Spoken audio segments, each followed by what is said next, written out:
Iced tea? No, I'll have the iced bleach. Welcome to Scientific Station. I'm Brendan Crawwell. Summer on Mars is probably less habitable than previously thought. Evidence of abundant water in Martian magma or lava may actually be caused by chlorine.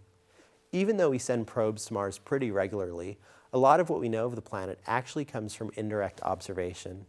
We don't see large bodies of water on Mars, but from different observations, we try to determine the amount of H2O in the atmosphere, on the surface, within rocks, and possibly underground.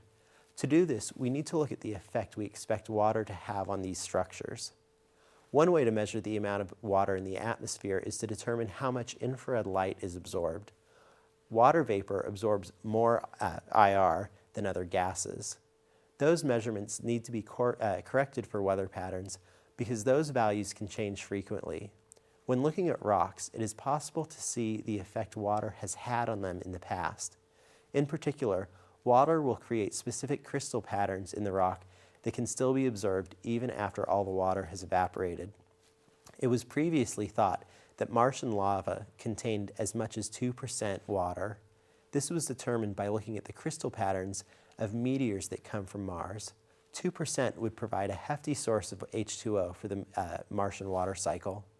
New data published in the journal Geology suggests that these crystals were actually formed in a chlorine-rich environment on Mars. It seems as though Mars may be 2.5 times richer in chlorine than Earth. For more information, visit scientificstation.com.